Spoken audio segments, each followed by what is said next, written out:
Hello again, everyone. Welcome to the Adult Sunday School lesson for June the 30th, 2024. It's an Old Testament lesson from 2 Samuel chapter 1 entitled God's Anointed One Grieves. This is actually the last lesson in a unit entitled God's Chosen Ones, in which we trace the intertwined stories of Samuel, Saul, and David. We began with Samuel as a young boy, and then Samuel as one of the judges of Israel, who is instrumental in appointing a king over Israel. First king was Saul, of course. We saw how Saul stumbled and a new king was sought. Last week we had the very vivid lesson of David versus Goliath, and today the concluding lesson is Saul's reign ends and David's reign begins. Samuel, Saul, and David, three fallible humans who stepped up to the demands of God's presence in their lives, just as we need to step up to those demands in our life. Today's lesson deals with Saul's reign ending and David's begins. Samuel was a prophet of Israel, also the last of the judges. And you know, the judges were those quasi-kings who presided over various aspects of life before there was a king in Israel. Samuel, the book of Samuel, is a single book in the Hebrew Scriptures. In the Christian Old Testament, it's divided into two books, 1st and 2nd Samuel, but Samuel deals with the kings of Israel. Here come the kings. Israel insists on having a king, so though God warns them against it, kings they have. The period of the judges is over, and we saw how Saul, the first king, grew up as a countrified person, more of a donkey herder than a cosmopolitan person. He wasn't really happy as a king. As I mentioned, the books of 1st and 2nd Samuel in the Christian Old Testament is a single book in the Hebrew Scriptures. One of the strange you would call it characteristics of the book of Samuel is some extraordinary endeavors involving a witch, the witch of Endor, who is called to a seance to conjure up Samuel's spirit after he dies. So these supernatural aspects of witches and seances are a characteristic of the book of Samuel, which is quite interesting but quite foreign to modern readers. The single book of Samuel deals with Saul, David, and Solomon in great measure. However, there are other historical books in the Christian Old Testament which cover about the same period. I'm talking about the book of Kings and the book of Chronicles. These are 6 books in the Christian Old Testament that deal with the nation and the kings of Israel. And many of the events are duplicated or repeated or told through a different lens in these 6 books. Samuel and Kings covers both Israel, the northern kingdom, and Judah, the southern kingdom. Chronicles deals, however, with Judah only. Samuel and Kings gives the good and the bad, the things that went well, the things that didn't go well. And these books are included in the prophets section of the Hebrew Scriptures. They have the law, the prophets, and the writings, so that the book of Samuel is seen as a prophetic book, more than just a book of history. However, the books of Chronicles, the 2 books of Chronicles, a single book in the Hebrew Scriptures, is a post-exile history of Judah only. So whereas Samuel and Kings were written after the events, but before the exile, the book of Chronicles is a post-exile document, and it examines only the good aspects of the kings that are associated with Judah. Israel is mentioned only as it affects Judah. So you know that after the period of Solomon and the divided kingdom, the northern tribes practically disappeared, and the only nation that existed after that was the southern kingdom of Judah. And so that's why Chronicles focuses on Judah, and it does not give all the bad aspects of the kings. For example, the story of David and Bathsheba is not mentioned at all. And the book of Chronicles is also included in their third portion, their third division of Scripture. When I say theirs, I'm talking about the Hebrew Old Testament. They have the law, the prophets, and the writings. And so the Chronicles, certainly it's not a part of the law and it's not a part of the prophets. It's a late writing in the same category as Psalms, Proverbs, Ruth. And so it has lesser status in the Hebrew Old Testament. And you might say the Chronicles is a revisionist history. It's funny, in my library I have a harmony of these 6 books, much like you have a harmony of the Gospels, because Matthew, Mark, and Luke, and John deal with various aspects of Jesus' life in a slightly different way. So we have in these 6 books, same events covered, but different points are emphasized. Makes for interesting reading, and I've devoted some time to it, and it's useful as a background for the history of Israel. However, it has not as much relevance for a Christian. Certainly the book of Chronicles is less relevant than the book of Corinthians to a Christian, but it is Scripture and it deserves to be looked at. So we're dealing with a new dynasty, a new kingly realm in Israel. The dynasty of Saul is over and the dynasty of David is beginning. Saul and his sons are killed by Philistines while David is off fighting the Amalekites.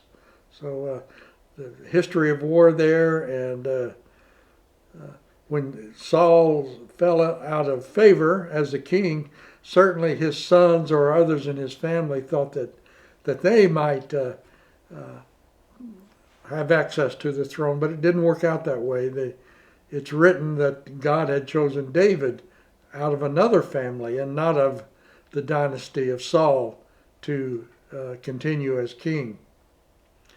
Though the death of Saul and his sons, the situation is personally favorable to David in that his access to the throne is now made assured. He does show profound grief at the death of Saul, and particularly Jonathan. One of the writers that I read this week says that grief is the price we pay for love. We would not experience grief if the person that we have lost we did not love. So love and grief are the front and rear of the same coin. But the nation is ready for a new king and a new dynasty, headquartered in the south, down in Bethlehem, and not up in the north, which were Saul's stomping grounds, you might say. But the succession of power is not as smooth or as universally favored as depicted in our text, because many people in Israel favored Saul's reign and benefited and prospered during his reign. He did bring peace and a new sense of worth to the nation, and so there was a faction that supported and would have liked to have seen Saul's dynasty continue. However, there was a faction that was more in favor of the person from Bethlehem, and that's the one who prevailed. So let's read 2 Samuel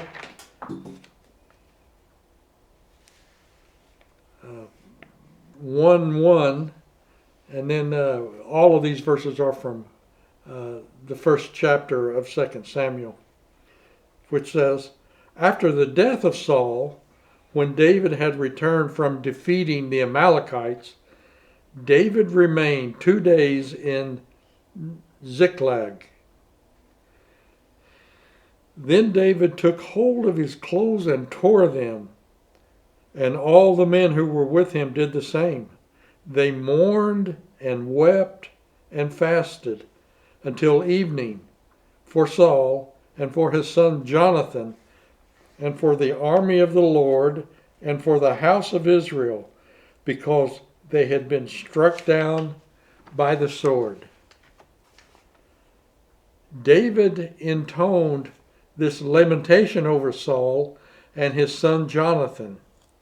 He ordered that the song of the bow be taught to the people of Judah. It is written in the book of Jashar. He said, "Your glory, O Israel, lies slain upon your high places. How the mighty have fallen." So, David was 85 miles away, a 3 days journey, really, when he received word that Saul and his sons were dead. They were fighting different enemies in different parts of the land. Grief, whether for Saul or for Jonathan, was David's first emotion. He felt genuine grief at their death. He must have also been relieved to be free from Saul's persecution, because Saul, in his fevered mind and in his mental problems, did not understand the situation accurately and really sought to kill David and persecute David, not understanding that David was God's chosen replacement to succeed him. So access to the throne of Israel was now clear for David, but the text indicates, and all the commentators in the text indicate, that David felt genuine grief at the death of Saul. So Saul and Jonathan and other sons of Saul were also killed by the Philistines during these struggles. So David leads the people in a poem or song of lament and grief for Saul and Jonathan, who are mentioned. Scholars think that David himself composed the poem. It's entitled "The Song of the Bow," which is a weapon, like a bow and arrow. It's not like you tie a bow in a knot. It's not a knot. It's a weapon, and the poem is passionate and direct. And David commands that the song be recorded in a book and taught to everyone. So it's not just a passing whim, but Saul is to be remembered in this song of lament. He intends it to become the national ritual at the death of its king and leader. And it has a refrain that is repeated more than once: "How the mighty have fallen," the mighty being the king. This would be the first example of a king. The nation had no example to follow. They had no pattern to follow. What do you do when the king is dead or is gone? So this provides a basis that will be used time and again as the kings of Israel come and go. That's why it's remembered. It's really a lament. It's an expression of grief called the Song of the Bow, a ritual lament. So let's read more. Let's go on to read additional verses here in 2 Samuel. It says, "Tell it not in Gath, proclaim it not in the streets of Ashkelon, or the daughters of the Philistines will rejoice. The daughters of the uncircumcised will exult. You mountains of Gilboa, Let there be no dew or rain upon you, nor bounteous fields. For there the shield of the mighty was defiled, the shield of Saul, anointed with oil no more. From the blood of the stain, from the fat of the mighty, the bow of Jonathan did not turn back, nor the sword of Saul return empty. Saul and Jonathan, beloved and lovely, in life and in death, they were not divided. They were swifter than eagles. They were stronger than lions. So this entire poem really starts in verse 19 and goes on through verse 27. In our study guide that I just read from, and in early versions of the Bible, such as the King James Version, you wouldn't know that it's a poem. But in modern versions, such as the New International Version, Revised Standard, and others, the words are set apart. They're in a different format than the prose text, and so you know we're dealing with an art form in modern versions of Scripture, but you wouldn't know it from the first Bible that I studied, for example. And of course, the poem is in another language. It's in the Hebrew language. If we could read the text, we would see that there's a special rhythm in the lament, in which the second part of a verse is shorter and has a different accent than in the first part of the verse. Now, these rhyming schemes and rhythms do not translate from one language to another, because the words we use to translate from another text has a different configuration, a different length, a different stress. So as we read this in English, we are missing the poetic aspects, the rhythm that a Hebrew reader would get. But this uneven cadence that we see in this poem or this lamentation differs. It's at odds with other Hebrew poems that feature extensive use of symmetrical and parallel constructions, so that the essence of Hebrew poetry is parallelism, and you do the same thing. It's only repeated in a slightly different way. But this uneven cadence gives a peculiar lilt to a lament, and you know that it is a special type of poem and a lament, and not just a regular poem or regular prose. This song of the bow is meant to startle the hearer, shakes them, thinks that something unusual is going on here. It can be seen as part of the elaborate funeral practices in the ancient Near East. You know, we sometimes have extravagant funeral rites here in modern America, but it's not as elaborate as it would be in some of these Near East provinces, where professional mourners were employed, usually women who would come to lament and weep, and not just for a short time. The rending of clothes or tearing apart our garments, we typically do not do that, but it is a function of Near East funerals. And this public and prolonged grief, a funeral would not be for an hour or 2 hours or even a day. It would frequently go on for a week. So these funeral practices are elaborated, and this lament becomes a part of that. It should be seen within the context of an elaborate saying goodbye to an important figure. David, and not only David, but his captains and others, rent their clothes in grief. It's a way to have a physical manifestation of the inner grief that we might experience. You know, I believe there might be some advantage to a physical manifestation of grief. Sometimes people sit on their grief and don't fully experience it.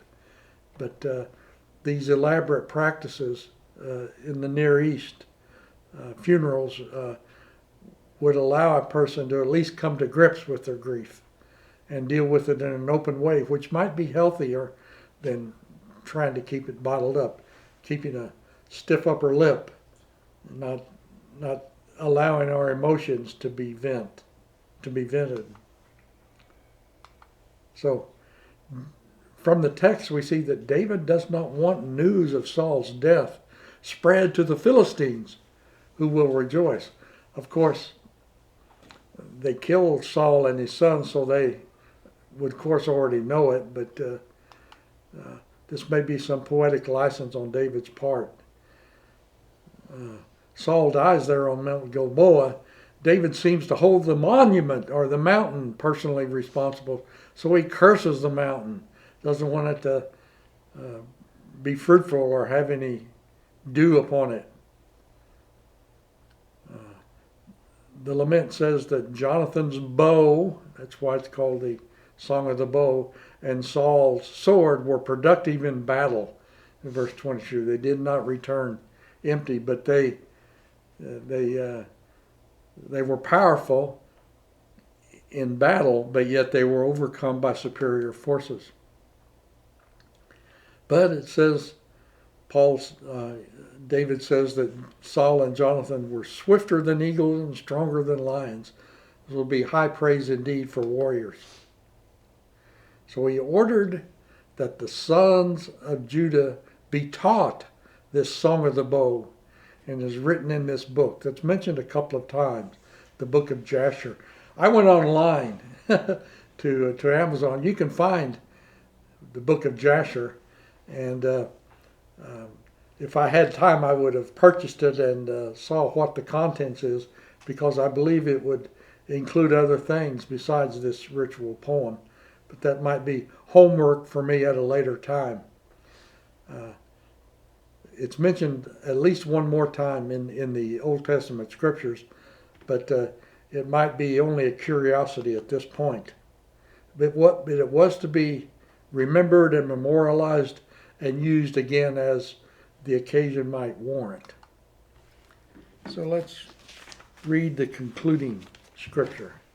Verses 24 through 27 say, O daughters of Israel, weep over Saul, who clothed you with crimson in luxury, who put ornaments of gold on your apparel.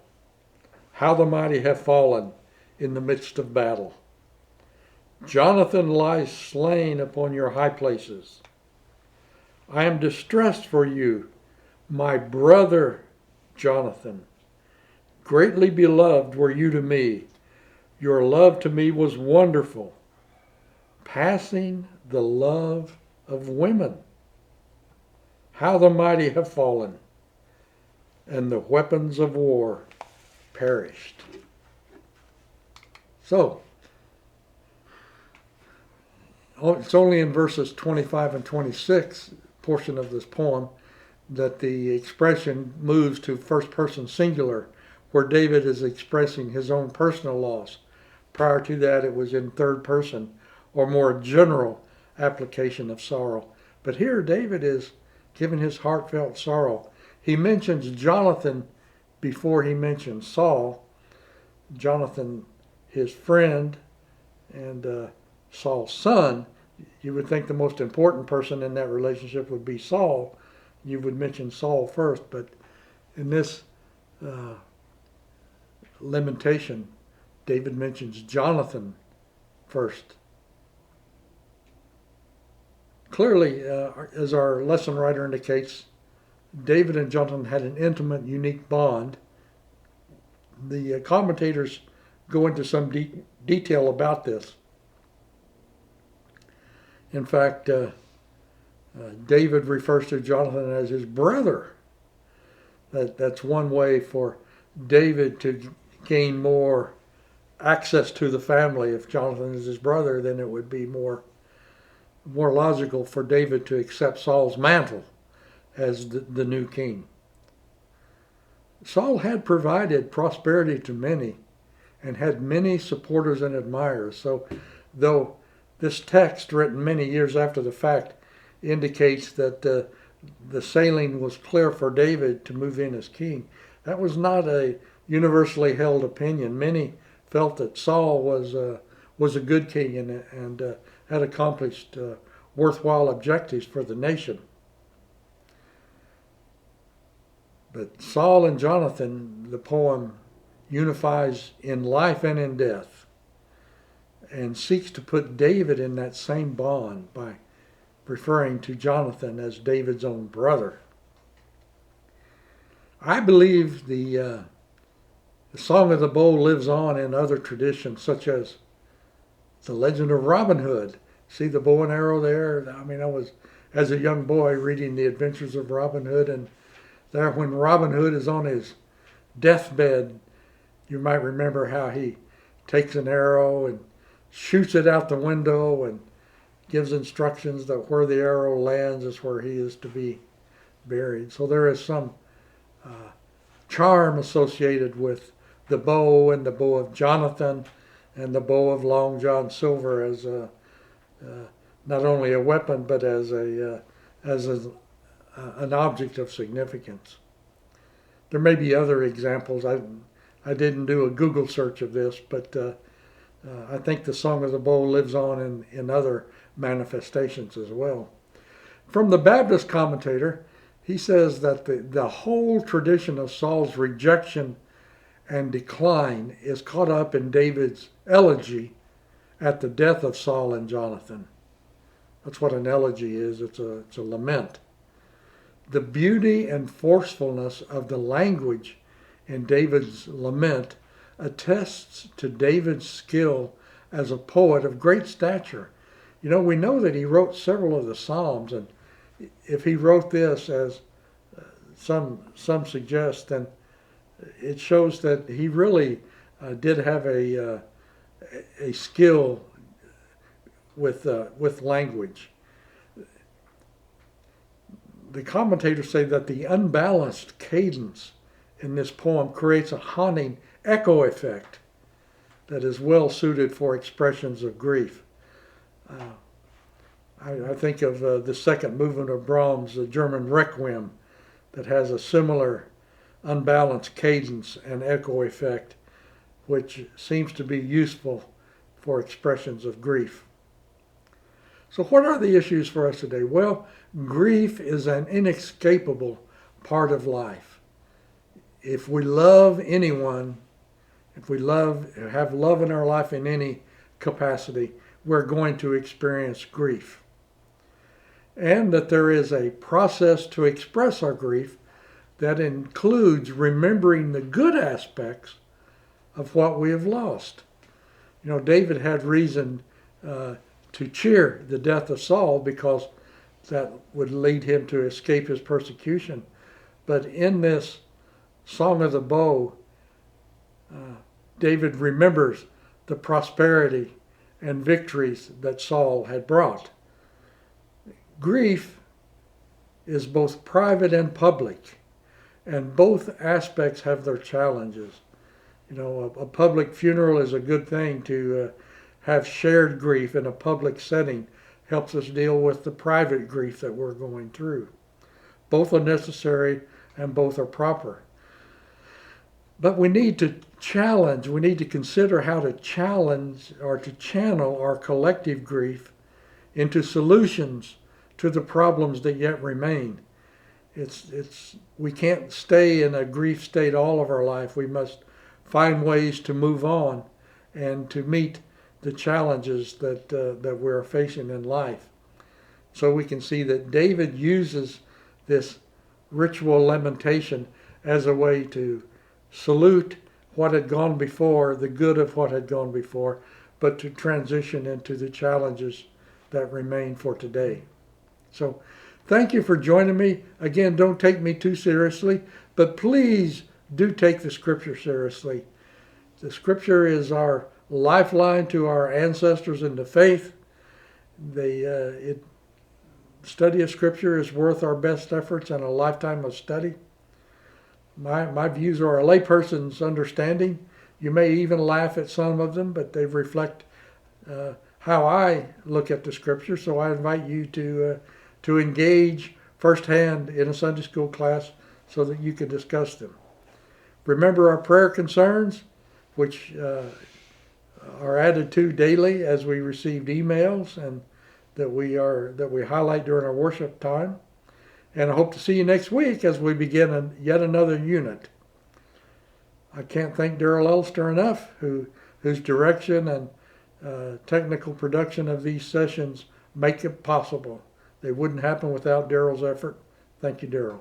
Till next week, I will say goodbye.